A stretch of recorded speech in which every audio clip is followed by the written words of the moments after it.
Hello, everyone. It is 7 p.m., Tuesday, August 19th, 2025. We'll call the City Council regular meeting to order. Would everyone please rise for the invocation given by Dan Sander, followed by the Pledge of Allegiance. Most gracious God, we thank you for this wonderful day today. We pray for our council meeting tonight. We pray for the police department and the fire department tonight, and for Eastpointe also. Let this city council go smooth tonight, and we can do it, and we take our time to figure out how we're going to do this. In our name we pray, amen. I pledge allegiance to the flag of the United States of America and to the republic for which it stands, one nation, under God, indivisible, with liberty and justice for all. All right, thank you, everyone. Please call the roll. Councilmember Baker. Councilmember Curley. Here. Councilmember DeMonico. Here. Mayor Kleinfeld. Here. Councilmember Pashadlik. Here. All right, approval of the agenda. So moved. I'll second that. All right, please call the roll. Councilmember Curley. Yes. Councilmember DeMonico. Yes. Mayor Kleinfeld. Yes. Councilmember Pashadlik. Yes. All right, with that, the first hearing of the public is now open. Would anyone wish to be heard?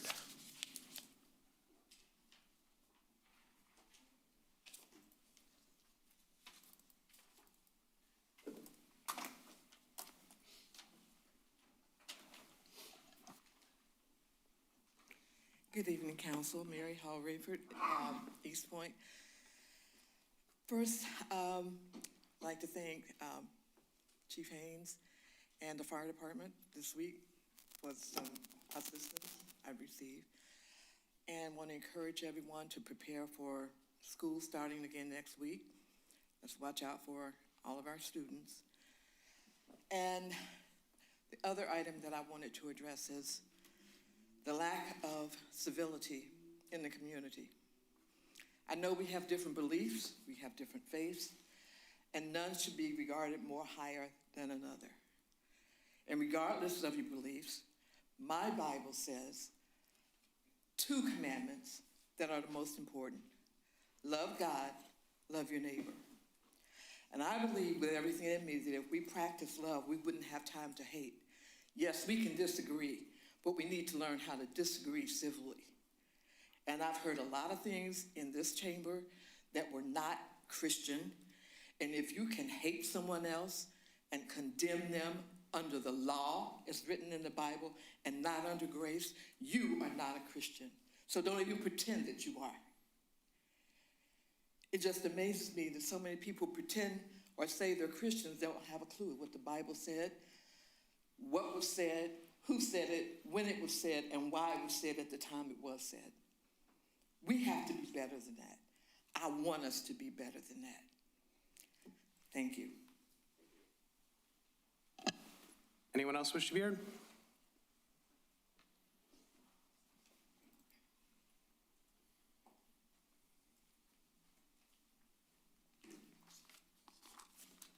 Wanda Moody, Eastpointe resident and Arts and Cultural Diversity Commission Chair. Good evening, Mayor and Council. My normal routine is to read the upcoming agenda for the City Council meetings the day before the scheduled meeting. And while doing so yesterday, I was totally shocked and I was taken aback to see a special event application for an art show on the agenda being spearheaded by Urban Garden. Now, before anyone began to think that I'm hating on the Urban Garden, I'm not. I wish them well in all of their endeavors, but I'm compelled to stand here to represent the Arts and Cultural Diversity Commission, which has sponsored an annual art show for at least 7 years or longer, way before I came on board. Do understand that there's no competition here. One of my concerns is, why would not the Urban Garden respectfully schedule their show a few months before the annual art show? Instead, it's within about 37 days. So let's agree. There are 12 months in the year, and it's mind-boggling to me why a community group within the city, and admittedly, they are doing great work, great things, but why would they select the month, which is about 36 days before the city of Eastpointe's annual art show? That's just an oxymoron to me. So I do not like using the word shenanigans. However, last year, the ACDC Commission were accused of not participating with Urban Seed, but we weren't aware of their plans last year, just as we weren't aware of their plans this year until myself or some of my other commissioners read the agenda. So the Arts and Cultural Diversity Commission would gladly have worked with them if we had known, because sponsoring 2 art shows within the city would be absolutely amazing, but don't have them within 37 days. You have 30 seconds? Absolutely, I agree. So to some of you, this may sound trivial, but it's not. This is a family town, city, and we should not be playing tug of war. So moving forward, we should want to stay clear of the mere presence of a conflict of interest. Let us all work together. Our goal is to continue our efforts with high expectations of bringing art and diversity to the community. Urban Seed, we support you, but Thank you. hopefully this art show will not affect the city's Thank you. annual art show. And yes, we are having the art show in October 17th and 18th, and we All encourage right. everyone to attend. Thank you. Anyone else wish to be heard? Mayor, I had that. All right, I'll throw it over to you, Rich. One more.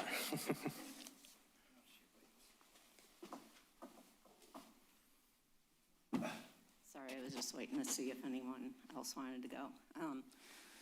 So I tried to hand out to as many people as possible these miniature flyers about dogs being left inside of hot cars. And unfortunately, this just keeps happening year after year after year, along with kids. So it takes, very little time for cars to reach 120 degrees internally. And dispatch needs to understand that when a call is made about a dog or child being left inside of a hot car, asking 20 questions isn't really helping matters any, because every minute counts.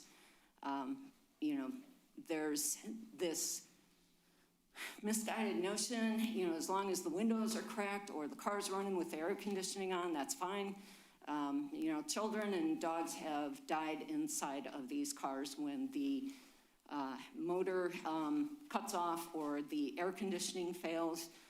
There have been canine officers throughout the country that have died in hot vehicles. It has to stop. And there's so much that we need to do for the animals. So not too long ago, I was, talking about animals in the Bible. First of all, religion it's not one size fits all. Everybody has, different religions and philosophies they believe in. I have a close friend who is a Pentecostal pastor, and he takes it very seriously about treating animals with respect, and has even agreed it is all throughout the Bible about being good stewards towards the animals. Lots of work to do, lots and lots of work to do. I do want to wrap up my comments real quick. I see a lot of officers sitting in here. I'm guessing you guys are getting awards. I want to remind you about your professional code of ethics. There have been some of you who have been outrageously disrespectful towards me. I don't appreciate it. I'm a homeowner and a taxpayer. If you cannot conduct 30 yourself seconds. in a professional manner, talk to your supervisor. Don't take it out on me. don't take it out on any of the residents. And there is one officer here who has been too cowardly to talk to me, but you rotten SOB, you screamed in my face when a tenant was out of control. My mother was dying in hospice, and because of you, I could not visit her at that time. That was uncalled for. Thank you. I never got an apology, and I want this on the record. Thank you. Thank you. Anyone else wish to be heard? All right, Mr. Albright. Thank you, Mayor.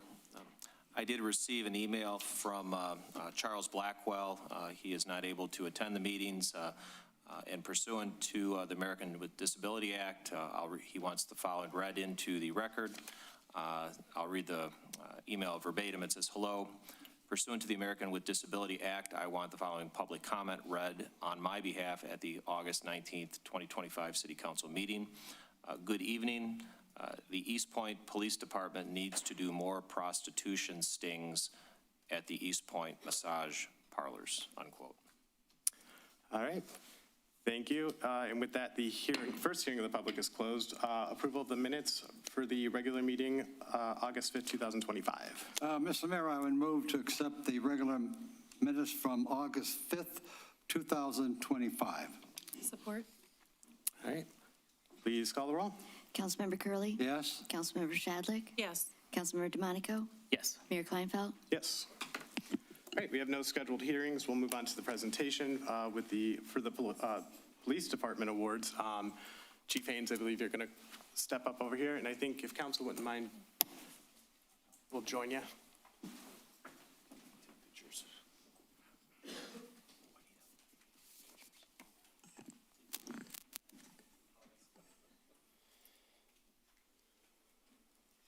Get out of the way. We'll go that way.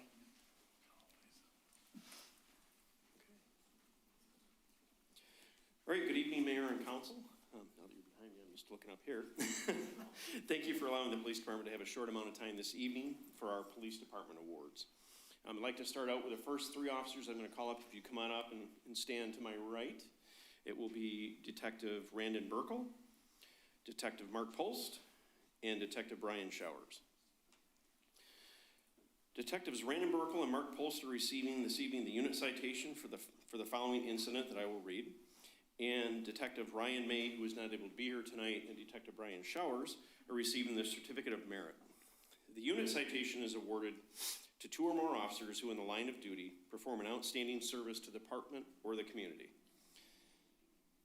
The Certificate of Merit is awarded to an officer for outstanding performance of duty under unusual or difficult circumstances. Their actions need not involve exposure to physical danger, but must involve thoroughness, determination, and initiative. On December 22nd, 2023, the Eastpointe Police Department was dispatched to a house in the 22,000 block of Lambert for a welfare check. Further information was given by a female that had exited the home who was yelling that he killed my baby. Officers arrived and found a female covered in blood, stating that her husband had shot her son. The husband then ran back inside the house and barricaded himself inside. Officers on scene were unable to maintain contact with the suspect. The female did confirm with the officers that her son was shot multiple times. It was lying on the kitchen floor. Detective May, who was unable to be here tonight, was able to contact the suspect via phone and gain pertinent information regarding the condition of the victim and where the victim was located in the house for the officers to make a safe and tactical entry in order to rescue the victim and take the suspect into custody. Detectives Burkle and Detective Polst, along with other officers, made entry into the home and were able to remove the victim from the home and get him to an ambulance that was on scene, and they were able to take the suspect safely into custody. Detective Polst, along with Detective Geloso, who was also not able to be here this evening, provided evidence technician services at the crime scene and recovered the weapon that was used to commit the actual crime. Detective Showers and Detective May interviewed the suspect together and obtained a full confession regarding the crime. The outstanding actions by these officers and others resulted in the arrest of a very violent offender and saved the life of the victim. Congratulations to everyone involved.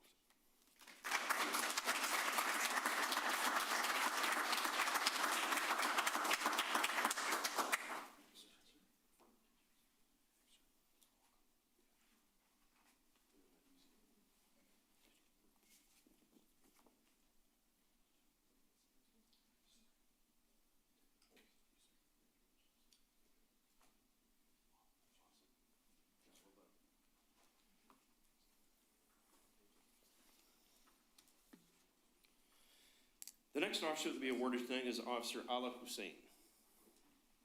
The next award is the Police Commendation Award. This award is given for accomplishments involving above-average alertness or initiative for establishing a suspicious person is involved in criminal conduct, for above-average industry and initiative in a difficult criminal investigation, or for exceptionally effective work with the public. On July 3rd, 2023, the Lansing Police Department issued a statewide Amber Alert for Winter Cole Smith at approximately 1:45 in the morning. At approximately 4:45 in the morning, the Detroit Police Department radioed that the vehicle with that license plate number was spotted by a license plate reader in the area of Kelly and Meringue. St. Clair Shores officers then radioed that they observed the vehicle possibly matching that suspect's description in the area of 9 Mile and Harper. Officer Hussein and other EPD officers proceeded to that area and assisted the St. Clair Shores Police Department with the pursuit of the suspect vehicle. Officer Hussein, along with Officer Ballard, also from Eastpointe Police, assisted with taking the suspect into custody. Officers then searched the suspect vehicle and located evidence relevant to the case, which ultimately led to the suspect being charged with multiple felonies, including homicide. Congratulations, Officer Hussein.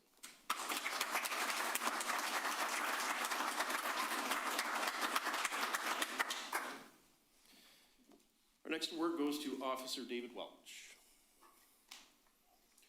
The next award to be given is for the Police Heart Award. The Police Heart Award may be awarded to police officers who sustain a serious injury while in the line of duty. The officer must have been engaged in a police activity at the time the injury was incurred, and the injury must be of sufficient gravity to have required professional medical treatment by a licensed physician. This award is primarily intended to recognize officers who were injured as a result of a felonious assault upon the officer by a suspect. On November 17th of 2022, then Officer Welch, he's now a detective, was assigned to court and was discussing a case with the state prosecutor when a defendant began causing issues and making threats to everyone in the room. Officer Welch asked the defendant multiple times to leave the attorney room, but the defendant refused to do so. Officer Welch then attempted to escort the defendant out of the room, and the defendant began fighting with Officer Welch. Officer Welch attempted to place the defendant under arrest for resisting and obstructing and interfering with law enforcement, and while doing so, Officer Welch suffered multiple fractures to his leg. Officer Welch was transported to the hospital for his injuries and has needed ongoing treatment for these injuries that he received, attempting to take this defendant into custody on felony charges. Officer Welch, thank you for all that you do and for your dedicated service to our community.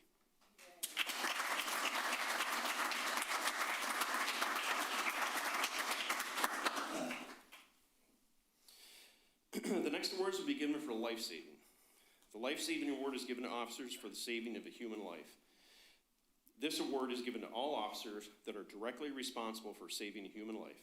An officer is eligible for this award if his or her actions led to the prolonging of the life of the victim to the extent that the victim was released to professional medical care. The following officers will be recognized this evening: Officer Michael Mullally, Officer Joseph Finazzo, Officer Cameron Krasuski, Officer Kyle Oleski, Officer Kyle Severini, and Officer Stefan Karpuk. These ones will take a little bit longer because there's every instance a little bit separate. So, on May 21st, 2024, at approximately 10:10 p.m., Eastpointe units were radioed to the area of David and Lincoln on the report of a female subject who had been shot. Dispatch provided officers with additional information that the suspect vehicle had fled the scene northbound on David towards 9 Mile. Assisting officers began canvassing the area for the suspect while Officer Mullally drove to the incident scene. Officer Mullally observed a female victim lying on the ground with a male subject kneeling over her. Officer Mullally immediately recognized that the female had suffered 2 gunshot wounds to her right upper thigh and right calf area. The male subject had attempted to tie a shirt around the female victim's leg to stop the bleeding. However, he was unsuccessful and the bleeding continued. Officer Mullally quickly applied a tourniquet to the victim's leg, which stopped the bleeding completely, kept her stable until MedStar and the Eastpointe Fire Department could arrive to perform more advanced measures. Officer Mullally's life-saving actions are absolutely commended. Thank you, Officer Mullally.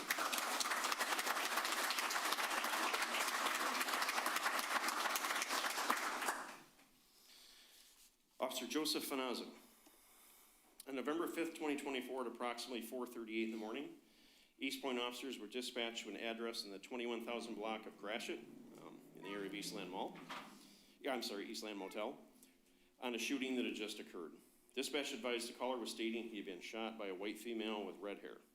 Officer Finazzo was one of the first officers to arrive on scene and observed that the victim, Neil Ellis, was inside the room suffering from an apparent gunshot wound to his lower leg. After securing the scene, Officer Finazzo placed a tourniquet on his left leg. While applying the tourniquet, he was able to obtain information from the victim about the suspect and her possible whereabouts. Officers were able to take up a defensive position around the room while the victim was placed into a MedStar ambulance and transported to St. John for medical emergency. Officer Finazzo's actions in applying a tourniquet to the victim's leg helped aid in saving his life.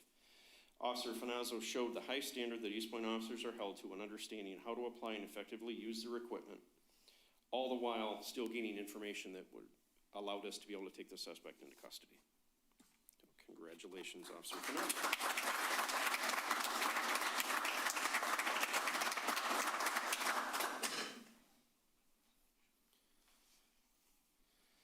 Officer Cameron Krasuski. On December 9th, 2024, at 2:41 a.m., Officer Krasuski was dispatched to the area of the 22,000 block of Tuscany on a CPR in progress on an 87-year-old mom who was not conscious, not breathing, and possibly suffering from cardiac or respiratory arrest. Officer Krasuski responded promptly to the scene. He further confirmed that the female was not conscious and not breathing. He performed CPR on the patient who was lying on the bedroom floor. While performing CPR, Officer Krasuski was able to gather additional medical information to provide the emergency responders. MedStar and the Eastpointe Fire Department arrived on scene and were able to take over further life-saving efforts. MedStar and Eastpointe Fire Department personnel advised they were able to retrieve a pulse on the patient and were able to transport her to St. John, Maine for further medical evaluation and treatment. Officer Krasuski provided effective CPR for the patient for approximately 2 minutes. Officer Krasuski's provision of CPR to the patient before the arrival of MedStar and the fire department proved to be effective and helped in saving the patient's life. Officer Krasuski's actions on a listed date demonstrate the standard to which Eastpointe officers are held when performing their duties for the city and its citizens. Thank you.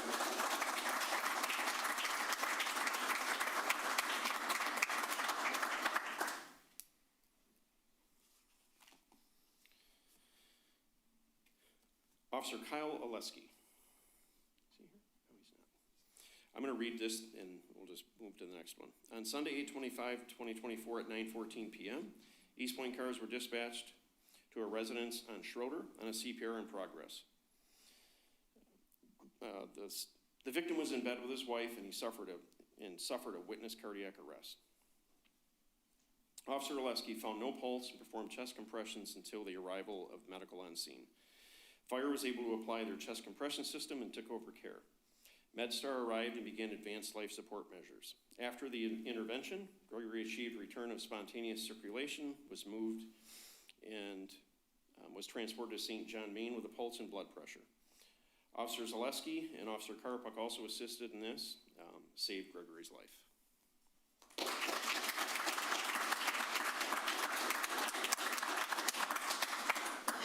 Officer Kyle Severini. On July 22nd, 2023, Officer Severini was dispatched to 17125 Ego on the report of a 7-day-old female choking. Further information provided by dispatch was that the female was choking on breast milk. Upon his arrival, he was handed the infant, who appeared to be silent. Officer Severini, with quick action and thinking, performed 5 to 10 back blows to the infant before additional mucus was regurgitated from her mouth. The grandmother on scene was able to assist Officer Severini, and Officer Severini performed additional black blows, at which time the infant began to cry and breathe in a manner that everything was freed and her airway was restored. Officer Severini acted in a manner that went above and beyond the call of duty for Eastpointe Police.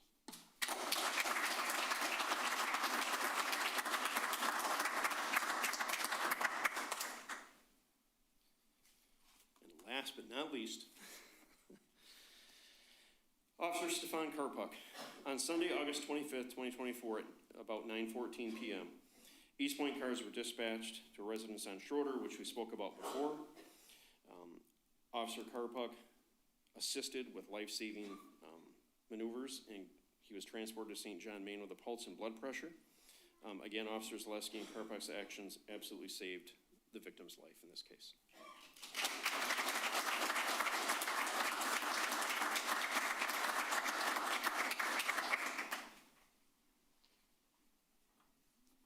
All right, you're good?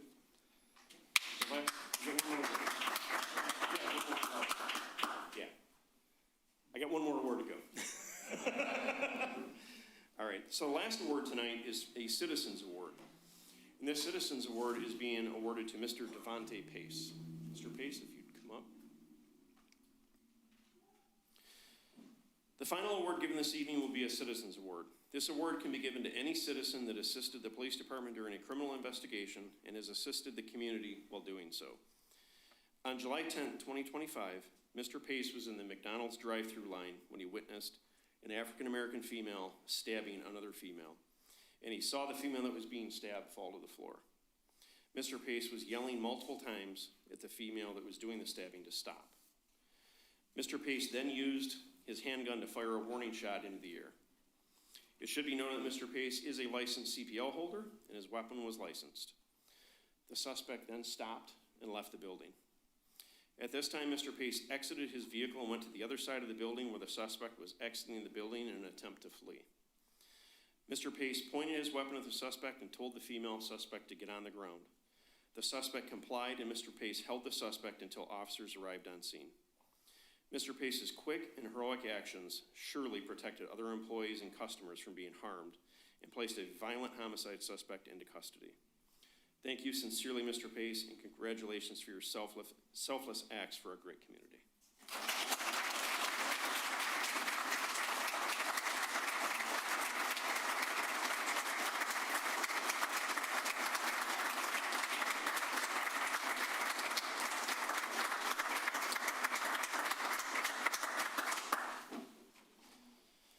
All right, last but not least, I did receive an email from Councilman Rob Baker this afternoon apologizing for not being able to attend the meeting this evening, and his request to pass on his congratulations to all the officers involved this evening and our citizen that was awarded for his valiant efforts in stopping a really bad situation. So this concludes the Police Department awards for this evening. Thank you, Mayor and Council. Can we all gather up here and take a photo with everyone? Yes. Afterwards, all the officers, if you go out into the lobby, Juanita will be getting some additional pictures.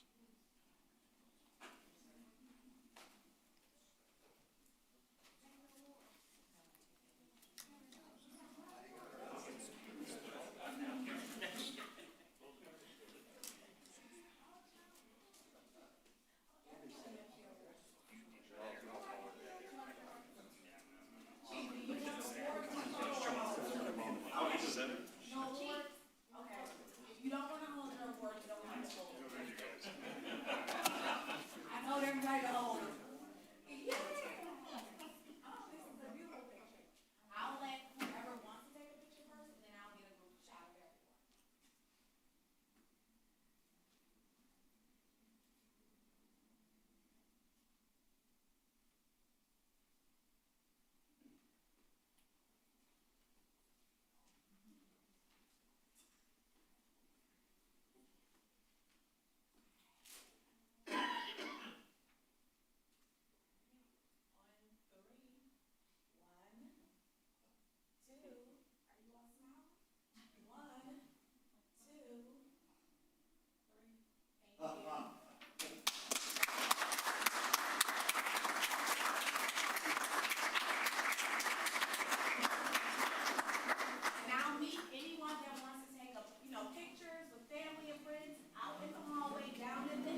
doesn't matter. What does council want to do?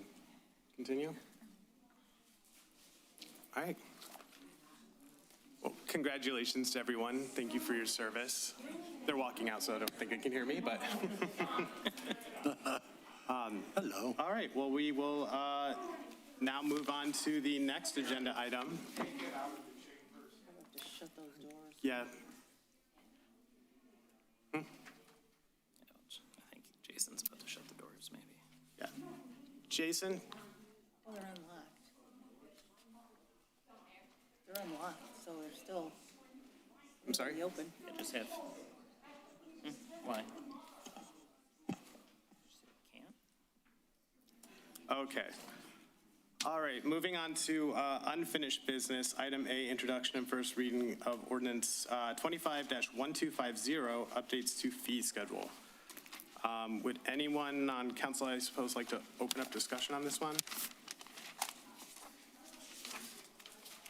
Should we just talk about, like, a little bit about some of the sections, I guess, or what's the best way to go about this? Yeah, we could do it that way. I know that I asked for a little bit of time to kind of comb through this. There are some changes I'd like to see.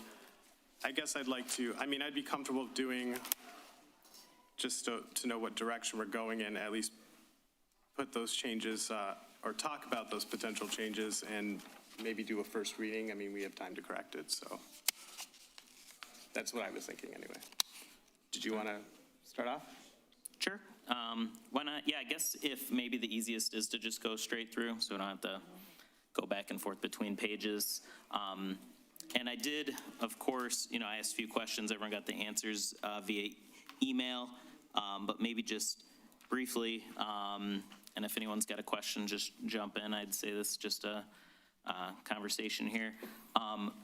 So I guess I was trying to remember when we last talked about the grass, long grass sort of thing. I thought the last that we talked about it was that the contractor was identifying the properties, but we're not doing that any longer. Now, city employees are identifying the list according to this answer, right? Mr. Mayor, if I may, yes, the ordinance was changed to match the snow and ice, so that city code has to go out and identify and measure the grass, and then 48 hours go back out to see if it's been remedied or not. And then if not, that information is passed on to the contractor. And then I guess my main reason for asking that was, are the fines for the residents probably end up being about the same then, I guess, because the contractor would have had to have lumped in the searching for all of the properties. So the $60 fee is just that we're doing essentially more of the work versus the contractor doing it? Is that correct? Like the bill's about the same for a resident or business then? Mr. Mayor, if I may, yes, Councilmember. Go ahead. Because the cost now for just cleaning rather than doing the initial site visit, so it should be very similar, sir. Mr. Myers agrees. Right. Yeah, I see him nodding his head. Okay. Okay, yeah. All right. Let's see. And then I guess my next question was about well, this was more of a general one for this. I think we've got some fees or fines in here, and I think some are kind of laid out in the ordinances. It seemed just cleaner, and then we don't have like duplicate information to maybe reference an ordinance if we've already got a fine in the ordinances instead of it being in the fee schedule. Were we saying that was correct then? In my second question here, like I think we've got this ordinance here about fees for, rodents. We would just go according to that, right, and not have something different in the fee schedule? Council, as long as that matches our fee schedule in comparison, so when someone looks for not an ordinance, but they're looking for the cost of a penalty or a process, they'll be able to find that matching number in a fee schedule. Okay. With what is already in the ordinance. Okay, so we're going to keep the numbers, the plan is to keep the numbers in the fee schedule? No, the also? recommendation is Oh, okay. whatever's in that fee schedule matches the ordinance, and if that means we have to amend that ordinance to meet it, that would be the prudent idea for getting us inside the operating cost of doing business. Okay. I think I know what you're getting at, Councilman DeMonico. One of the things, and I had spoken to some administration about this, I think fines should be, as you're saying, defined in whatever ordinance it's violating. I don't mind that it's reflected in the fee schedule, but I don't think anything should be, any fine should be created by the fee schedule. I don't know if that's kind of what your feeling was on it. Sure, yeah, All right. I'd agree with that. Council, if I may, the answer is agreed, but that penalty in the ordinance should match the fee schedule or combination of backwards. So as we talked as a process, whatever that penalty is written as a guideline in the ordinance, it should be matched in the fee schedule, is what I'm suggesting, instead of having one compete with the other. No, I agree with that, just so that there's one spot where people can see it laid out. And then I guess on my next question here, let's see, that was page, let's see, I guess they're going to be different page numbers. Let's see, this is the permit fees. Okay, so yeah, I was asking about the plan review fee for this question. Those are all dictated then, yeah, do I understand this right, in that table then right below it? You're saying? That is You answered correct. that it's 50 for that, so I guess the other one would be, let's see, the commercial residential fence then is, well, it's one of these, it'd be the other two items in the plan review area there. Like where it says commercial residential Correct. fence plus plan review fee, okay. Okay.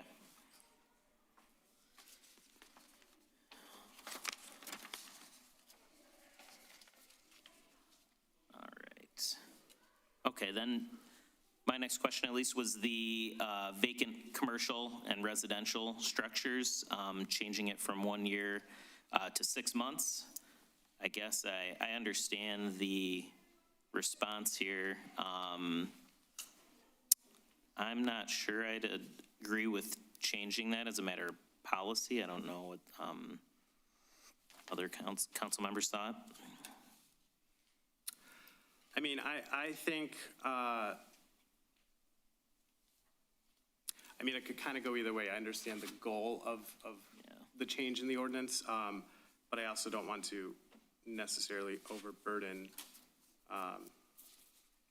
someone and possibly force them or actually motivate them not to comply with the ordinance. I kind of could go either way on that one. How many, well, I guess this is a hard question to answer. We've probably talked about it with rental properties, but how many vacant properties do you think do not register or get inspected? Are you talking Is it a lot? commercial? Commercial, Sure, let's start with commercial. commercial could be anywhere between 100 and 212.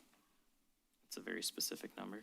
Because we did the homework. And Okay. right now, we know there's over 100 that we can identify Okay. that have a combination of vacancy without proper use. And so two things are taking place. They're using an address with a license with no operating business in it because it's easier to operate at the fee of a license than actually open and run the business. The second thing we're seeing in commercial particularly is they're using them illegally. They're actually using them for storage or other warehousing when there is no storage and warehousing in any of our districts.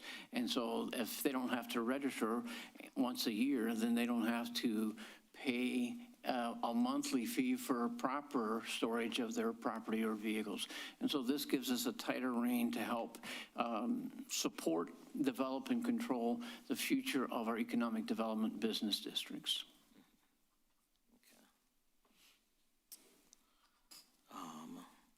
Okay. I guess we can just maybe save some of the items for the end and potentially discuss modifying things if anybody would like to then. that'll be easiest, just go through the questions first. Okay, and then, let's see, the next question was, okay, about the, I guess, progressive, we'll call it, vacant commercial and residential structures registration and inspection fee. I guess similar for this, I don't know if I'd like to see the fee go up for like each year vacant.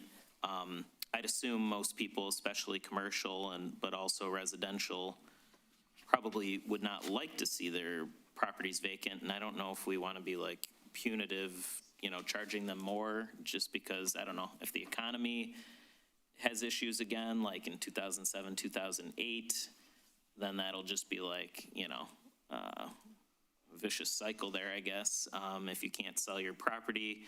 Or just, at least I think just in general, there's not like a major issue with vacancies. I don't think, houses are selling like crazy, maybe slightly less like commercially.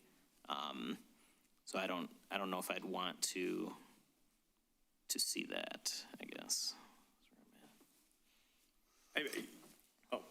If I can interject, Councilman Mayor, we know for sure at this moment, just over the last 3 months, that we have residential properties that have been vacated for up to 15 to 18 years and haven't still been complied with for operation or use because they're planning to use it for other things for themselves.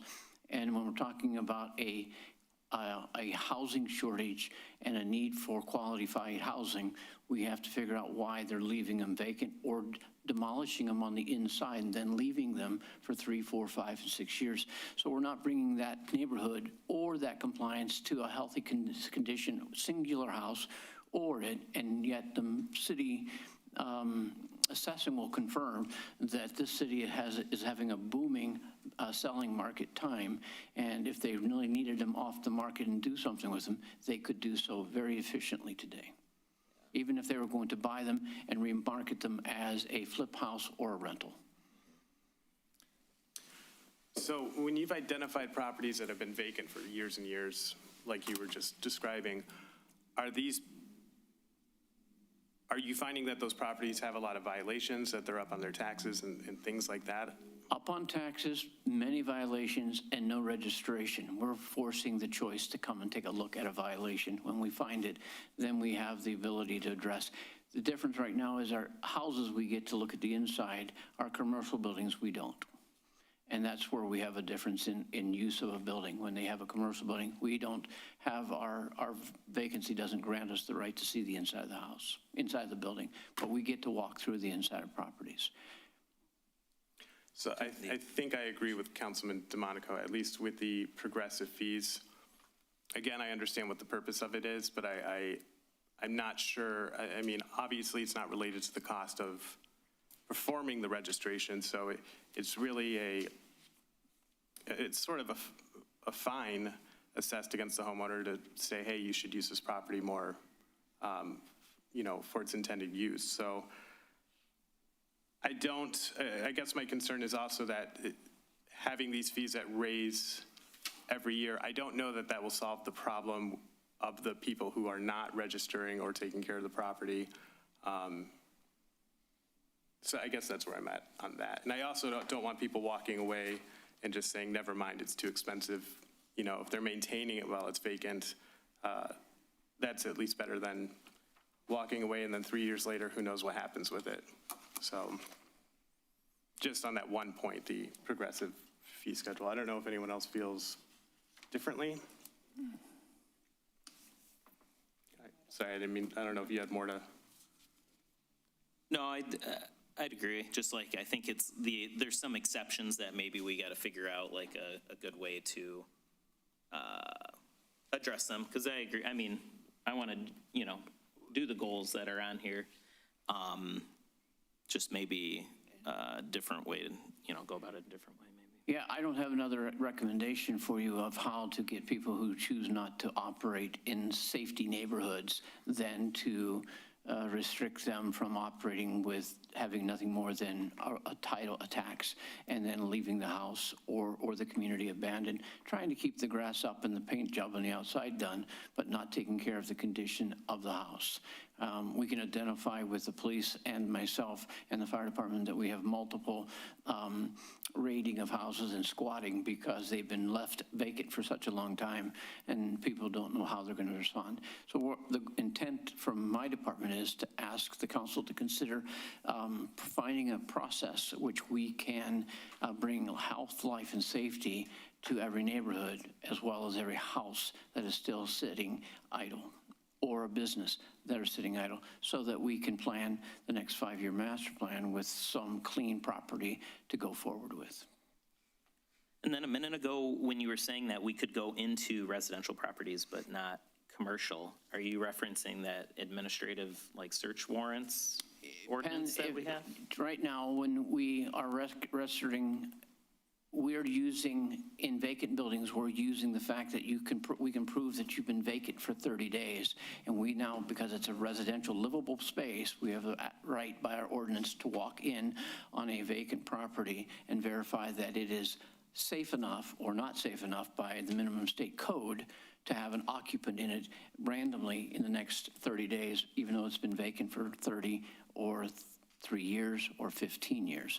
And so that's what gives us the legal access into a residential, because it's a place of dwelling, not a place of occupation. Okay, yeah, so our ordinance doesn't allow for Correct. commercial. We could, is that a matter of policy you're saying, or is that not? We could amend, but yes, that's how we're getting in. We're not even getting in through pre-sale inspections. We're getting into vacant properties because we can find and identify they've been empty of people for a period of time. And now to get back in it, we need to make sure that it's brought to the state's minimum safety for human occupancy.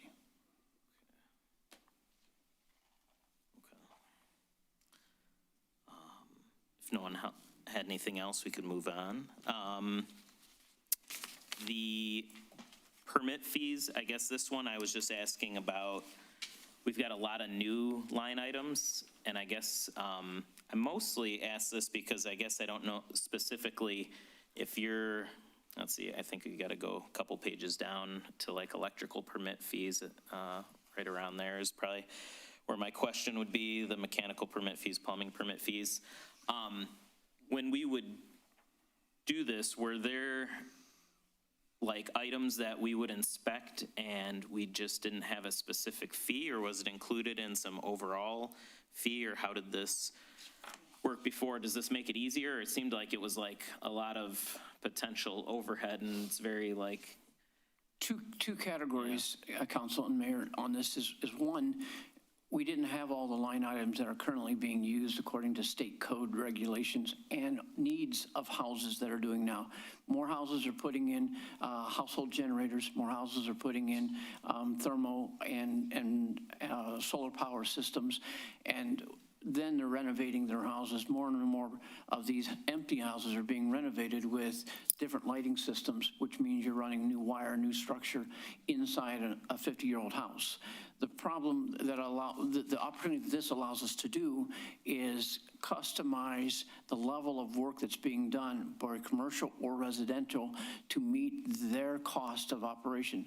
To give you a rough example, if one company is going in and they're going to have to rewire for new lighting systems in a living room, kitchen, and a hallway, and they're going to apply 30 outlets and 4 more new switches, their cost will be different than if somebody's coming and they're putting only 4 lights in and 1 outlet and 1 light switch. Now the cost for them to put that little bit in is now matched by the way we put our fee schedule, instead of asking a set fee to be the cost of the highest responsibility when someone's only putting a low amount of requirement. And it still allows us enough money to have an expert go in, make sure they have wired it, 1, by a licensed contractor, and then 2, by the codes that are written in the current day, which have just changed as of March of this year. Okay. And to make sure I understand then, I think I understood what you were saying, for like maybe a smaller inspection, you're just going to be a couple of these line items, and it'll probably be cheaper. Much cheaper. Than it was before, and now the larger inspections will be, yeah. It'll meet the demand of what they're putting in the property. Okay. So it does both items, new items that we never had, and it sorts out in specific areas so that a smaller project done in a smaller home situation is different than somebody who's remodeling and gutting in a whole house. Okay. Thanks. What's this? Oh, then my next question was about where we say plus costs. And that sounded, I guess for the fee schedule, I like that, like, ahead of time, maybe what it's gonna cost you. And just when we say plus costs, which I think's a few pages down here, Council, quite a few pages, I'm still scrolling here. What was this, 7 pages later. Yeah, like the administrative review services, right? Yeah, for site plan review, we have 500 plus costs, instead of just $500 with a deposit. We've done the deposit previously, right? Yeah. What was, let's see, did you say in here, like, what do you think an average site plan review is going to look like if it was 500 before and now we're doing 500 plus costs? We'd rather have that set fee, and it might take us another $250 based on two things: the size of the site plan and how accurate they write it the first time. Where the cost changes is when they write a site plan, we get them a set fee, and we leave it there, and then we find out that it's not acceptable before even to bring it to Planning Commission. They have to go back and revise it, and then we have to spend the time to review the revision.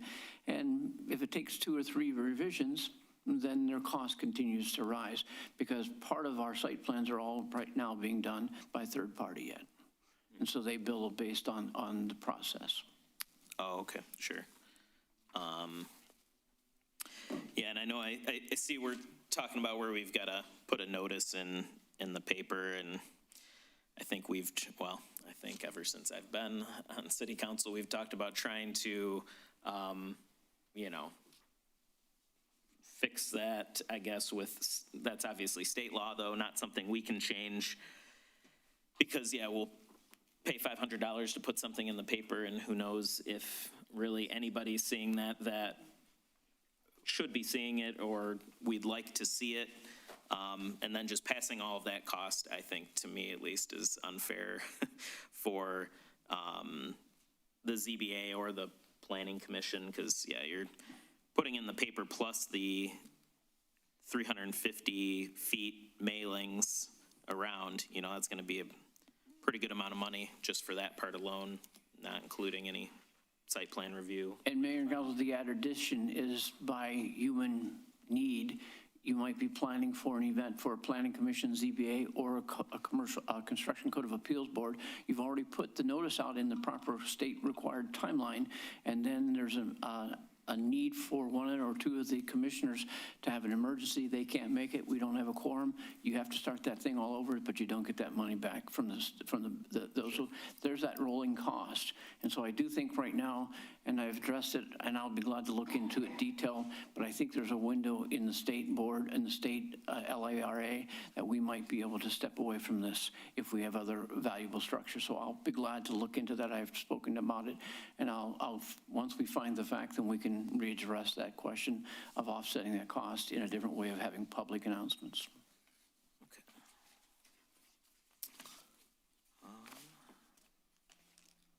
Let's see, I guess my next one's fine. This was just kind of a question about FOIA and discovery for the police department. Well, actually, maybe I've got one question. Let me scroll down to police department here.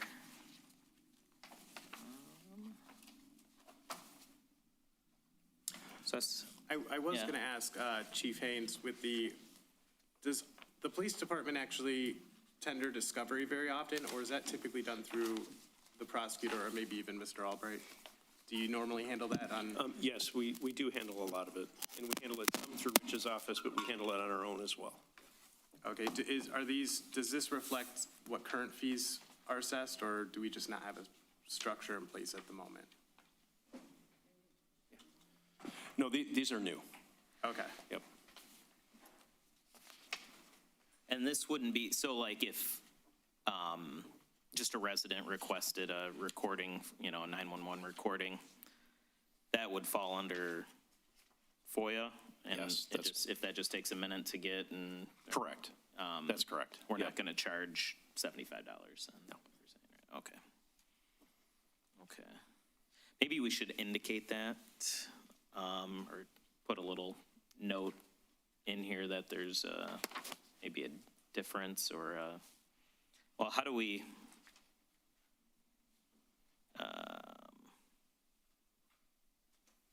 yeah, I don't know, some way to differentiate that, I guess, because someone might think it's going to cost a lot of money just to ask for a little bit of information from the police department, like a resident. Currently, does the police department do fingerprinting? We do not do fingerprinting any longer because of the setup of the machine.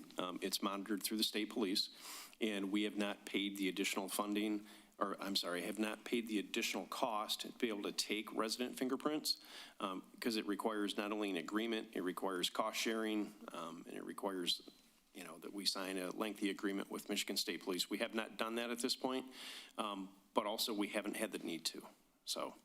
Do we get a lot of interest at the police department if people come in and asking for that? We have not had very much interest, no, which is why we haven't elected to do that yet, because it is a process, and then we would be handling money and having to get it dispersed back to the state. There's additional fees, so we just haven't gone down that road because it hasn't been prevalent. Okay.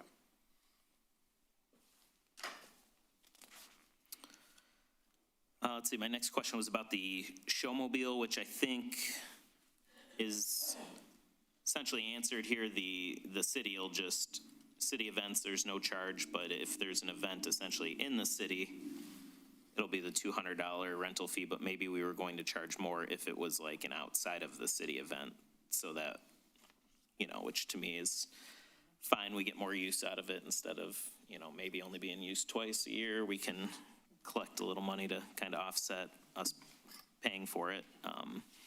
So I think that all made sense, and they'll know up front, kind of like when we just ask for any services on the special event app, you'll know before you do your event how much it'll cost.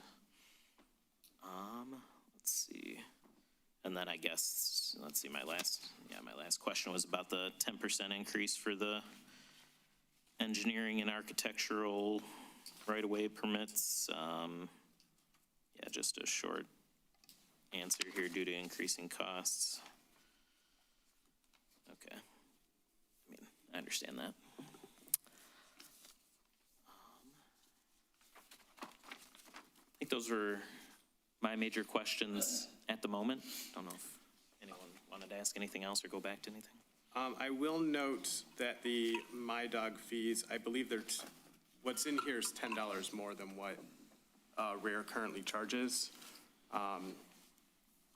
So I'd like to keep that the same. I think because the gate was broken for like half the year this year, I wouldn't want to raise those fees right now. I think that's all that I had. So I think if we do a first reading, if council's ready to do that, there's a couple of small changes I'd like to see before the second reading. Mainly, I just want to take a look at the areas where it looks like fines were added in that might not yet be in our ordinances. I'd rather see our ordinances changed first. And then just a couple small changes here and there that we just discussed. Mr. Mayor? Yes. I actually had a meeting with the DPW this morning. We were talking right-of-way permits, but the fee schedule came up, and Darren wasn't able to be here tonight. Under Public Works, there is a line or a section called overtime charges for water sewer services. That rate has not been modified in a number of fee change attempts. We would prefer to have it listed as cost plus 25% admin, because it really depends on who's doing the work. Is it a new hire? Is it a 15-year veteran? They all make different wages. And it's cleaner to just charge the actual cost. It also then, every time there's a contract change, we don't have to run around and do a fee schedule change. And then on the next page after that, same thing, it has concrete/street repair. It really needs to be concrete/street and sidewalk repair. And then again, we'd like it to say cost plus 25%. That way, anytime we get a new, contract with the cement contractor, we don't have to run around changing the schedules again. It's cleaner that way. And going back to the dog park, currently Eastpointe and Roseville residents pay the same rate. Just to keep it the same, we probably should have Eastpointe and Roseville, and then everybody else. Yeah, you know what? I read that wrong. You're right. I think it's 25 for residents, and non-residents is what Tony told me they charge. Right. Everyone else. Yeah, but their version of resident is Eastpointe, Roseville. Yeah. And we probably should be consistent on that. I agree with that.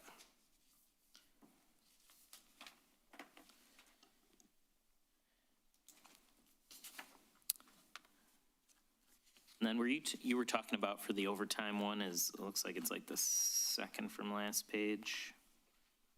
Correct. Overtime charge for water and sewer. Okay, now I found it, yeah. Okay. And Mr. Mayor, you said you wanted to talk about some of the ordinance changes, maybe first before we make any sort of motion on the first reading? Is that what you were indicating? Not necessarily. Are you talking about the next agenda item? Just Yeah. going into that? I mean, I think we can discuss it that way. That makes sense.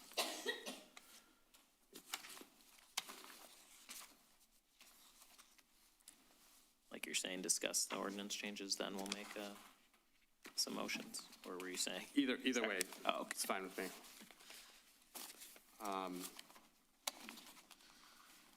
Well, it seems like we made, I think, maybe we should suggest a few modifications, a few amendments during this first reading so we can see it written for the second reading. Might be a complicated motion, but yeah. Yeah. Well, maybe we can make it slightly, I don't know, vague is the right word, and we'll see if city admin understands us correctly, maybe we can make it not a super, super long motion. I guess just looking at the notes I was making here, I guess I'd like to make a motion then, well, let's see, we don't have a main motion on the table here. I guess let's, why don't we just get this on the table and then we can make a few motions to amend. So I'll motion to introduce and give first reading to ordinance number 25-1250 for updates to the fee schedule and further schedule a second reading and adoption for the regular city council meeting held on September 2nd, 2025.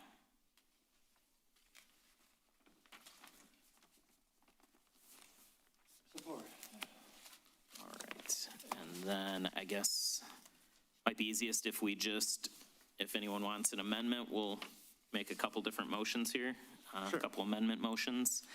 I guess I would motion we amend the proposed fee schedule to leave registration inspection of vacant commercial residential structures to 1 year instead of 6 months.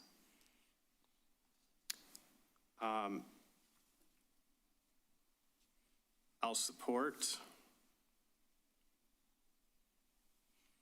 Do you want to make a part of the same motion, striking the progressive fees, or I don't know if you were thinking about tackling that too. Sure, I was just going to make a second motion, but We can do it make that it way. all. Okay. Just on that amendment, Any comments on that? No. Please call the roll. Councilmember DeMonico, Yes. Mayor Kleinfeld, Yes. Councilmember Shadlick, Yes. Councilmember Curley. Yes. All right, then I'll motion that we remove like the progressive increase of registration inspection fee by $100 each year vacant. Yeah, guess that's my motion. All right, I'll support. I might want to revisit that in the future sometime, but I think for now, yeah. Please call the roll. Councilmember DeMonico, Yes. Mayor Kleinfeld, Yes. Councilmember Curley, Yes. Councilmember Shadlick. Yes.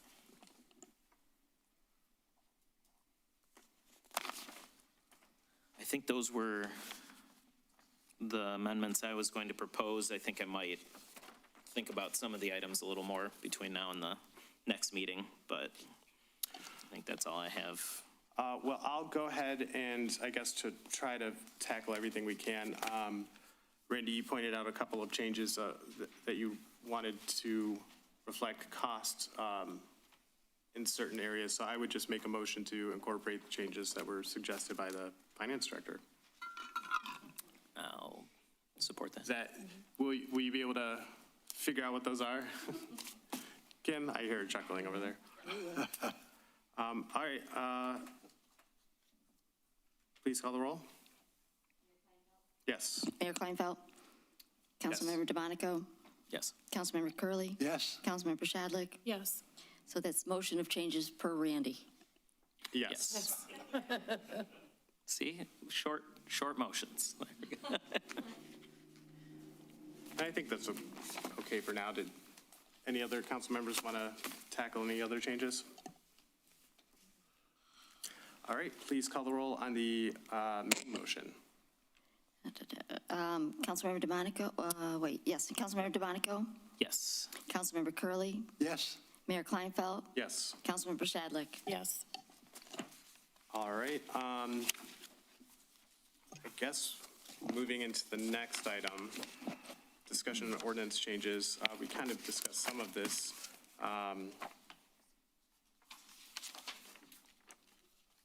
Do council want to chime in on any of this? I don't know if we really need to tackle any of this today. In case, because some of it will change according to our motions we just. That's what I Made. was thinking, yeah. Yeah.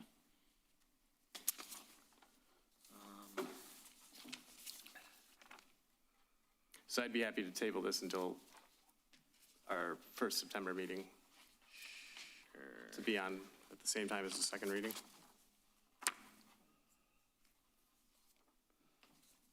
All right, I'll motion to table unfinished business B. Support. Support. Please call the roll. Councilmember DeMonico, Yes. Mayor Kleinfeld, Yes. Councilmember Shadlick, Yes. Councilmember Curley. Yes. All right, we will go right into reports from administration, city manager's report. Ms. Doom. Mr. Mayor, if I may, Oh, yes. I would like to introduce our new deputy building official, who is hiding in the back. Carlton Whitsett has joined our team, and we are really pleased. He's a great addition to our team with a great amount of experience. So. Welcome. All right, Ms. Doom. All right, thank you, Mr. Mayor. We received a call from a resident on Beaconsfield who was as surprised as we were that Beaconsfield is closed. And it's causing people to have to take alternate routes. There was an assumption that this was closed by the city, but we have since discovered that this is a DTE project, and they anticipate having Beaconsfield closed for several weeks. This is the north side of 9 Mile Road. So for those of you who are frustrated, we were just as surprised as you were.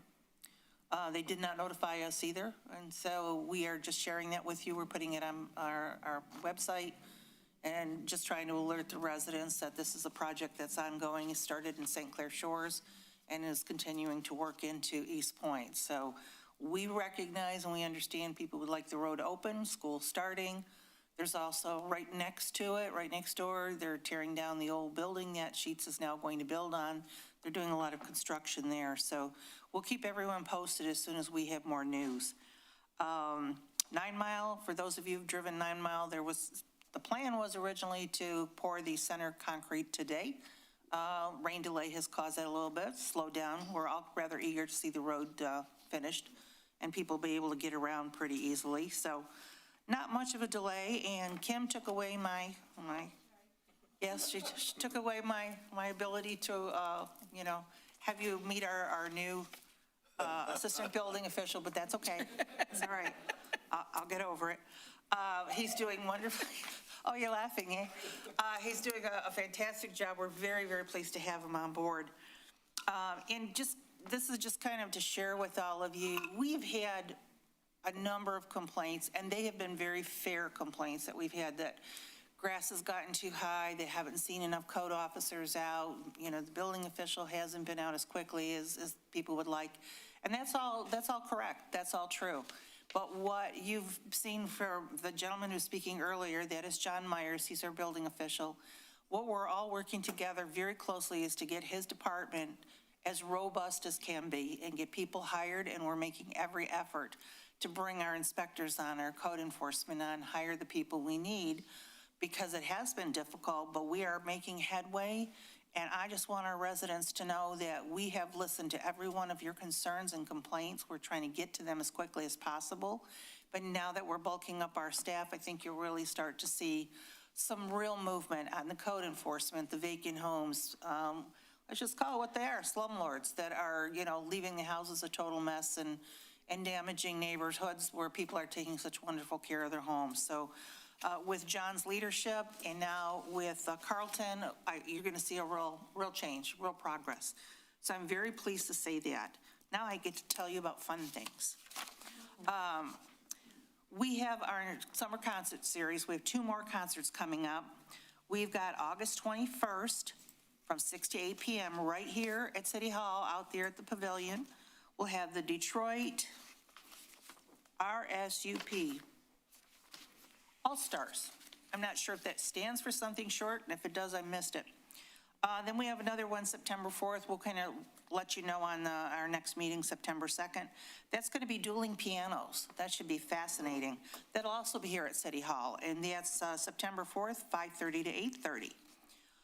There are some freebies going on here for the entire community. It's called a Back to School Community Fair. It's at 17363 Topher, Eastpointe, and it's going to be August the 23rd, which is coming up very quickly, 11 to 3. There will be car seats. There will be backpacks. There will be a lot of things for folks to get their kids ready to school, back to school, and it's all free. So for families that need supplies and need backpacks, or families with infants that need car seats, there'll be plenty there. So give us a call. We've got flyers out here in the hallway. We've got them up on the walls so that you can see it. Or just call City Hall, call the city manager's office. We'll be able to give it to you. I know it's hard to write it all down as I'm speaking, but we want you to be able to, really make use of what's important and what your children need. Now, we also have the DIA, Detroit Institute of Arts, Inside Outside Art. As you know, it's in Eastpointe. There's a lot of wonderful art. It says, spot your favorite DIA artwork in your neighborhood, capture the moment, and share it with us. Feel free to take photos and tag it. And I will not read all of this because I will leave a lot of these. It just goes on and on.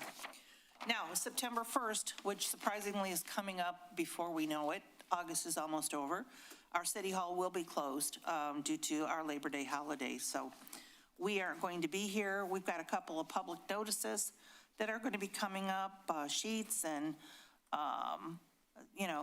again, the DTE construction. Now, if you are having issues getting in and out of your neighborhood, if you live on the north side of 9 Mile at Beaconsfield, there is a phone number that you can call. You can share your concerns, let them know that you're having difficulty having to go through the neighborhoods to get out. Their number is 586-445-5053, extension 6001. Again, feel free to call us. We'll give you that number. And we've got our long Monday schedule for our, trash pickup. We'll take a lot of things. We'll take your used motor oil, car parts, mattresses, debris, rocks, wood, metal, dirt, blocks, concrete, brushes, paint cans, and 2 used tires. That next day is going to be September the 8th at Public Works. We'll have one more before the year's over for the season. That'll be October 6th. We'll be sure to announce it again so that you're all aware. For those folks that need to get rid of some of these large items and debris and keep our city clean. And that's all I have. Thank you. Thank you. Any questions for Ms. Doom? I have one quick question. Is that information on our website as well, so It that is. residents can look? Yes, it's on our website, and we've got flyers here, and we've got flyers out in the hallway. We're just trying to reach as many people as we can. Great, thank you. You're welcome. Thank you. Any other questions? All right, Finance Director, Mr. Blum. Yes, good evening, Mayor and Council. Unlike the city manager, I have nothing fun to talk about. Taxes are due September 1st, which is a Monday and it's Labor Day, so you actually have till September 2nd to pay them without any penalties or fees or anything like that. So that's my public service announcement, and that's all I have for this evening. Thank you. Any questions? Mr. Albright. Thank you, Mayor, members of council. I know that I read that statement earlier by Mr. Blackwell, and I actually had a response to that, and I knew that was not the appropriate time to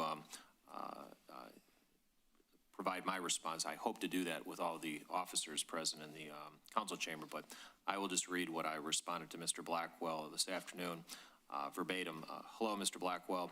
Your comment will be read at tonight's meeting. If you have information regarding such illegal activity in the city, please advise and the police department will investigate. If there is credible evidence, the participants will be prosecuted and the business license will be revoked. Thank you. Those types of occurrences are very rare in our city. I don't want anybody to think that this is something that is common in our city. The last time the city had something like that happen was several years ago. Individuals were prosecuted, they were convicted, and the business license for that facility was revoked. The business owner did appeal that revocation. That revocation was sustained. So again, a very rare occurrence in our city, and when we do hear or find evidence of something like that, those individuals are prosecuted. The other thing I had, Mayor, was several weeks ago I did meet with John Myers regarding 2 commercial properties who or businesses that have not been good neighbors in our city. Mr. Myers and I have a strategy prepared, and within the coming months, those nuisance violations at both of those properties will be addressed and hopefully resolved. Recently, a resident came to the library and spoke to the librarian about milkweed, and she inquired as to whether milkweed was considered a noxious weed here in the city. It is not, despite what our ordinance says. The ordinance needs to be updated, and it will be updated, but the state recently passed legislation that removes milkweed from the noxious weed list. And the reason for that is apparently monarch butterflies use milkweed to lay their eggs. And well, this is actually some good news. I know Mr. Blum will appreciate this. I know that Mr. Blum inquired last week about the Purdue settlement for the opioid proceeds, and I did receive the paperwork last Tuesday. I did fill the paperwork out, and so now the city is entitled to receive those payments in the future. And on August 8th, I did receive email confirmation that the city, if it has not already, will be receiving 4 different payments. One is the opioid TIVA settlement, and we should be receiving a check in the amount of $5,742.19. The CVS settlement, the city should be receiving a check in the amount of $12,284.01. The Allergan settlement, a check should be received in the amount of $7,272.53. And finally, the distributor payment, that check is in the amount of $26,403.53. And so that's all I have, Mayor, members of council. I'm happy to answer any questions. Thank you. Any questions? Thank you. Thank you. We'll move on to new business approval of school resource officer agreement. Would anyone like to make a motion? Sure, Mr. Mayor, I'll motion to extend the school resource officer contract between the Eastpointe Police Department and the Eastpointe Community School District for 1 additional year, and to direct the city manager to sign the contract extension letter on behalf of the city of Eastpointe. Support. Please call the roll. Councilmember DeMonico? Yes. Councilmember Shadlick? Yes. Mayor Kleinfeld? Yes. Councilmember Curley. Sir. Councilman Curley? Oh, yes. I'm sorry. Dramatic pause. Yeah. Yeah. Thank you. We'll move on to item B, grant MOU with multiple Macomb County police agencies. Would anyone like to make a motion? Mr. Mayor, I would move to direct the city manager to sign the JAG Memorandum of Understanding on behalf of the city of Eastpointe. I'll support that. All right, please call the roll. Councilmember Curley. Yes. Councilmember DeMonico? Yes. Councilmember Shadlick? Yes. Mayor Kleinfeld? Yes. Item C, approval of automobile loan agreement, 1921 Model T fire truck. Mr. Mayor, I'll motion we approve the automobile loan agreement between the city of Eastpointe and the Ford Paquette plant, Paquette Avenue plant, for 5 years beginning August 1st, 2025 and expiring August 1st, 2030, and further authorize the city manager to execute the agreement on behalf of the city. Support. All right, any questions? Please call the roll. Councilmember DeMonico? Yes. Councilmember Shadlick? Yes. Councilmember Curley? Yes. Mayor Kleinfeld? Yes. Actually, Mr. Mayor, one comment about the Paquette plant. I was able to go there at one point. It is super cool to see all the vehicles there. And I was trying to find on their website, I remember when COVID started, they had a whole video where you could check out the whole place without going there. You know, they were trying to adjust with COVID, but I can't find it anymore, probably because they want you to actually come back to the place now. But I did have a screenshot of it on my website sitting there. So I don't know, if you go to cardydemonico.com and search Paquette, you can see our, see it in fact on the floor there. But you should probably go and check it out and check out all the other cool vintage cars they have there. So that's all. All right, thank you. Item D, approval of special event application, Art in the Garden. Mr. Mayor, I'll motion we approve the special event application for the Urban Seed Art in the Garden event on September 12, 2025, with a rain date of September 13, 2025, contingent upon the following being completed by September 5th, 2025. All food trucks must be properly permitted with improved inspection. All tents larger than 10 feet by 10 feet must be properly permitted. All tents must comply with International Fire Code 2021, Chapter 31. Attendees must follow all parking laws. The location of the Porta-John must be identified, and notice must be given to the residents of the potential parking/traffic situation. The parking lot construction status must be confirmed as ready for use. Support. All right, any questions on that? I guess I'd just like to make just general comment about our special event applications. I feel like the bullet lists become like longer and longer each meeting, and it just seems like some of these things should just, to me, I don't know, be assumed or just, doesn't need to be part of a giant motion we make. Maybe we can adjust this at some point. And also, I guess like the first recommended motion, the option 1 there, it seems like if there is a lack of an ADA accessible restroom, that's frankly, I think the city's issue then, since we're leasing the property. So I don't know if we do want to fix that in the future. It's probably not a bad idea, have some restrooms on location, but I don't know, just wanted to make those comments about that. That's a good point, though, because honestly, with it being a garden, I mean, it's not like there's an actual bathroom on site there. It's, it's simply a garden, an outdoor venue, so to speak. So, and it's not that, I believe they have a porta potty right now on the site. Okay. But it's not ADA accessible. Yeah. Is the issue. Any other comments on that? Please call the roll. Councilmember DeMonico? Yes. Councilmember Shadlick? Yes. Councilmember Curley. Yes. Mayor Kleinfeld? Yes. Payroll and bills. Anyone like to make a motion? A motion, we pay the bills in the amount of $4,022,760.77. Support. All right, any questions? Please call the roll. Councilmember DeMonico? Yes. Councilmember Shadlick? Yes. Mayor Kleinfeld? Yes. Councilmember Curley. Yes. And with that, the second hearing of the public is open. Would anyone wish to be heard? Anyone wish to be heard?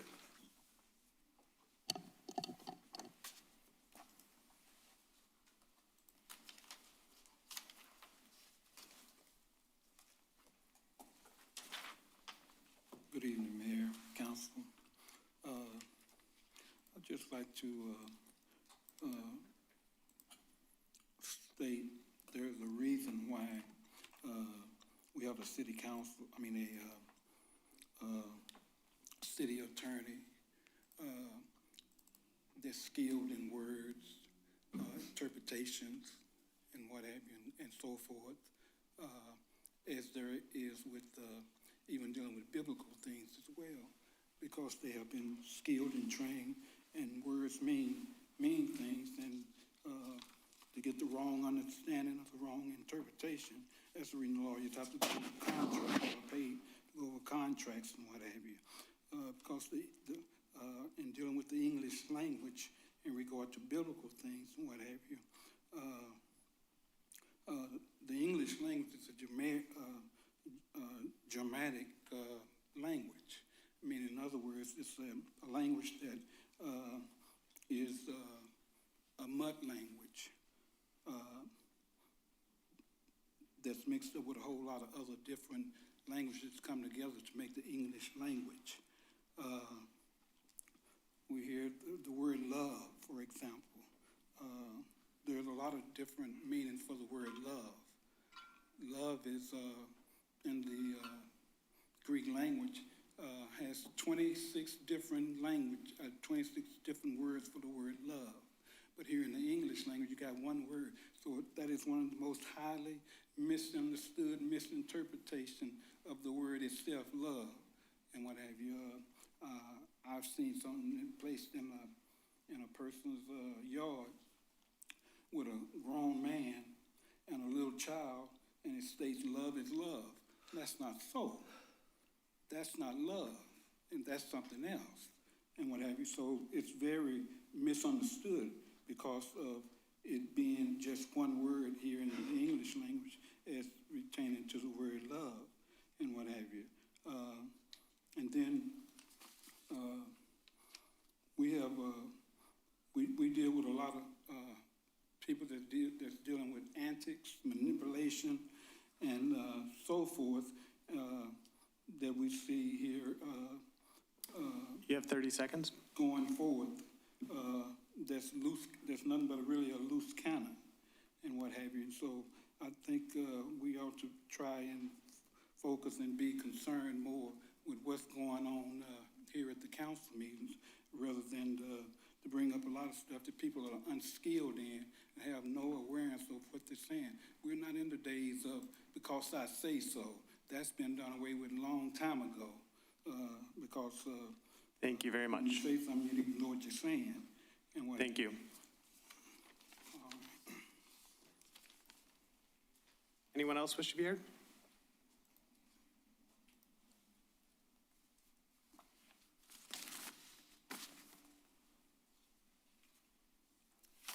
Mary Hall Rayford, Eastpointe resident. LOVE, unconditional, means that we don't place conditions on who we make the target of that affection. And there are definitely different types of love, for specifically in the Bible. But I don't want to preach, even though I had threatened to preach tonight, because I'm an ordained Bible scholar and know exactly what I'm talking about. I've spent years in study and in practice. I don't see why it's so difficult to just accept love. Maybe there's something wrong with me, but it's so easy for me to love people, even if I don't like them or necessarily agree with them. Love should be just that. I don't want to wish anybody any harm when I love them. I don't want to see anyone hurt because I love them. And I certainly don't want to implicate hate if I love them. That seems really easy to me. And with the educated background that I have, I'm really good at understanding definitions and origins of words. So I think sometimes, and I've had this happen before in this particular chamber, and people don't know who it is they're trying to target with certain things, maybe you should do a little research and find out who people are and what they know, what their background is, before we start assuming things about them. I plan to be here as much as I can, as long as my health allows me to, and I want everyone here to know, I may not agree with anything everybody says in this chamber at any given time, and that's okay, because we don't have to agree. But I can love every one of you, and I do, and I want us to be a community that understands loving one another. I hope we can work that out. Thank you. Thank you. Anyone else wish to be heard?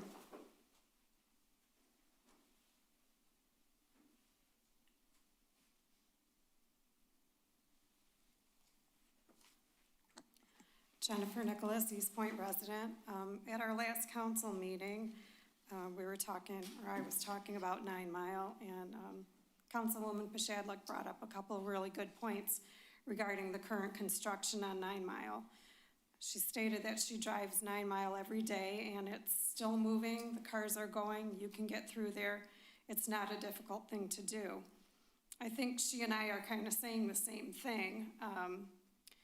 Could the traffic moving so well on 9 Mile be because so many vehicles are avoiding 9 Mile Road and using alternate routes like Stevens or Topher, where we are seeing a good-sized increase in vehicular traffic since the construction on 9 Mile Road started? I'm curious, have any traffic volume studies been done for Stevens and Topher while the construction on 9 Mile has been going on? Just, has somebody been counting the traffic or eyeballing where traffic's been diverted to? When AEW or MDOT looks at a road reconstruction project, do they also perform traffic studies on the alternate routes that people use, estimating what new traffic volumes might be or levels of service at intersections at Topher, Stevens, and whether that could impact accidents or problems on residential roads? Another point that she brought up that was very insightful is that it's important for us to continue to support our local businesses during construction time. And she encouraged residents to help our businesses out because they do need help. I agree with that. I'm sure most residents and I'm sure our businesses agree with that. And I'm sure that the reduction in lanes due to construction and the corresponding reduction in vehicle traffic on 9 Mile has made it very difficult for our businesses. So that's why I'm not understanding why we would want to reduce lanes on 9 Mile permanently. When you talk about a road diet, you say that it's for traffic calming, but what you're really saying is that you're trying to reduce the number of vehicles that use 9 Mile Road. And reducing vehicles on 9 Mile reduces the number of customers traveling to and patronizing businesses on 9 Mile. How many vehicles per day are we hoping You have 30 seconds. to reduce or reroute with the road diet? And, how is that going to affect? One last point to Chief Haynes and all of his staff.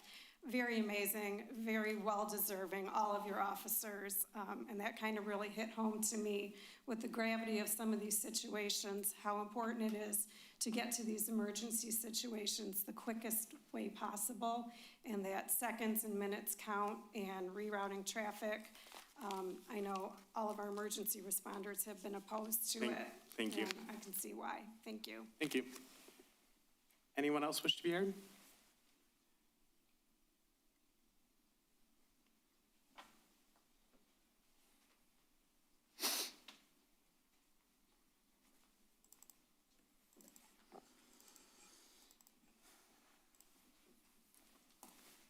Chief Haynes, I have a couple of things to ask of you. With your canine handler, please make sure he understands not to leave the canine dog in the vehicle on hot days. As I mentioned in my previous comments, this has happened across the country, that canine dogs have died inside of these vehicles because either the motor, because of idling, shut off, or the air conditioning failed. We don't want to see this happen. Another thing is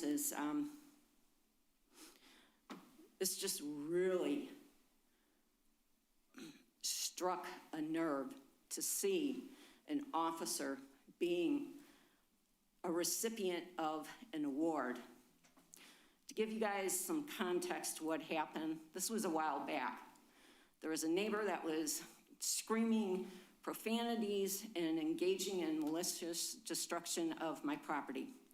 The officer did nothing to hold that neighbor, accountable. No tickets were issued when they should have been. It's winter time, and I knock the snow off of my junipers as fast as I can because it is so chaotic. I can't hear him.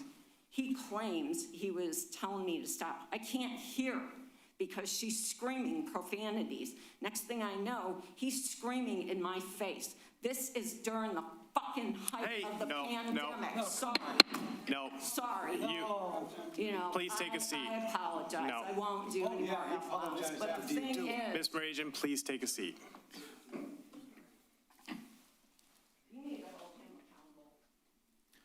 All right. Anyone else? Anyone else wish to be heard? Ms. Marajan, please step up. Anyone else wish to be heard? All right, seeing none, the hearing of the public is closed. Moving on to mayor and council reports. Councilman DeMonico. Thank you, Mr. Mayor. First, I guess just a couple quick notes here. Happy that for code enforcement, we're changing to the city, identifying the long grass, and then asking the contractor to cut. I like that system a lot better. So glad we're doing that now. And then they're not in here any longer. I was going to say thank you for all the work they put into this, especially our new person. Hopefully we didn't shoot down his ideas. Hopefully they're John's. No, I'm kidding. But no, I think a lot of good work there, and I think the department's being very considerate of what's going on in the city, and we're trying to do the best we can with everything. So appreciate all their work. For 9 Mile, just some general comments. There's other considerations, I think, to public safety other than how quickly after an issue happens that an ambulance or fire truck can get to the situation. If we can prevent accidents in the first place, I think we should try our hardest to do that also, because we've had 2 pedestrian deaths on 9 Mile just in the last couple years. So making the street safer in the first place, I think, that's one of many reasons I think that at least I've proposed that we do the road diet on 9 Mile.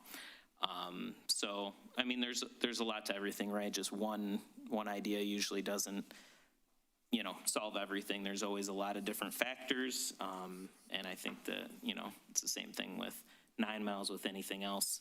So, that's just, some thoughts on 9 Mile. The Rare Rockin' Summer Night was good. Unfortunately, Karen is, I want to say thank you to Karen Moragian for doing the dunk tank with me, because I didn't want to sit up there for 3 straight hours myself. Our mayor conveniently had a reason to not be no, I'm kidding. Thank you for doing it last year, and look forward to next year. But no, we'll be, after paying for the dunk tank, we'll be donating $50 to animal control, and then 50 will be going to the Memorial Day Parade.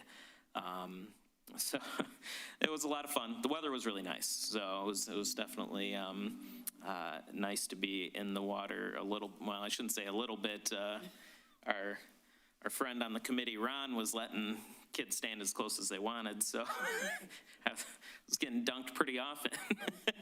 And so was Karen, though. So was Karen. She was getting right back up, and I think she was a better sport than I was up there. But yeah, that's all. Yeah, thank you for all the, and I guess Chief Haynes is now gone also, for all the police officers that we recognized earlier and the resident who helped at McDonald's. It's very nice to meet him momentarily, and glad that we have people like that in the community helping keep everyone safe and do that. And yeah, enjoy the Labor Day weekend, and that's all I've got. Councilwoman Pashadlik. I'd also like to thank all of the police officers and commend them on the awards that they received. And again, as well as the resident who performed the life-saving measures for all those people at McDonald's. Thank you to him and his valiant efforts. I'd like to commend them all. I think they've all done a very good job. I'd like to welcome Carlton to the building department there. That's going to be a wonderful addition. I'm looking forward to that. I agree with you, Cardi, with respect, Councilman Deco, with respect to the, having them, the code enforcement out inspecting, and then having, it just makes better sense that way, so. And I'd just like to, once again, ask everybody, ask everyone to continue to patronize our local businesses. They all need it. The ones on Gratiot with the construction there as well. I'm sure it's difficult getting in and out of businesses, but it is important to continue to patronize our local businesses. And that's all I have today. Thank you. Councilman Curley. Thank you, Mayor.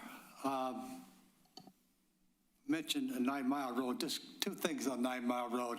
I'm getting frustrated as much as everybody else, only because we don't know what the state's going to say or what they're going to do. It would be nice if we had somebody real strong-arming so they could come and tell us what they're going to do.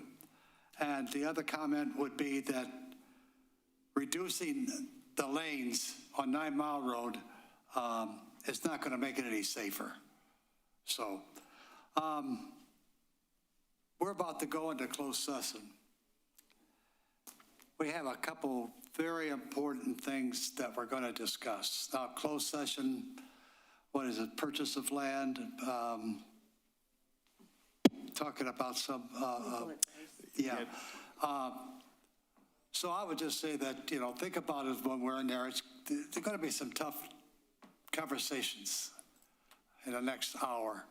So think about the council members and the mayor and the administration, that whatever we decide to do, we have to do it as a team.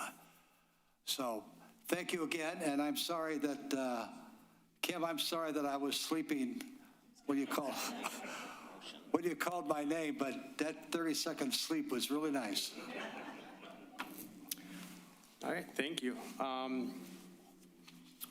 First of all, I just want to say I'll never cut anyone off from speaking for the purpose of shutting their opinions down, but we do need to maintain some level of decorum here. So, and for the most part, I always see that in the chambers here, so I appreciate everyone being respectful. Thank you. Well, Chief Haynes is out there now, but just want to say thank you to Chief Haynes and all the officers that came up here today to be recognized. In my day job as an assistant prosecutor, I watch a lot of videos. I see a lot of what the officers go through. I get to do it behind, from the safety of my desk, watch all of this stuff unfold. So I think it is important to recognize the situations that they have to deal with and how important it is and how much they can just be the difference between, someone's life being saved or being seriously injured. So thank you to all of them. Thank you to Chief Haynes. And I will entertain a motion to go into closed session.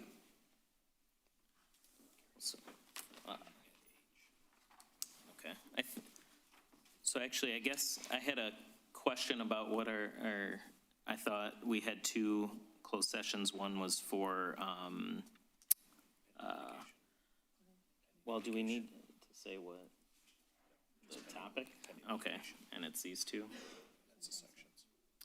All right, so, well, but her saying the third one, right? Because this wasn't. Okay. Well, we're going into closed session. I guess I'll motion that we go into closed session for attorney-client communication pursuant to MCL 15.268, 1E and H. Support. All right. Please call the roll. Councilmember DeMonico? Yes. Councilmember Chadlick? Yes. Mayor Kleinfeld? Yes. Councilmember Curley. All right, going into closed session at 8:46.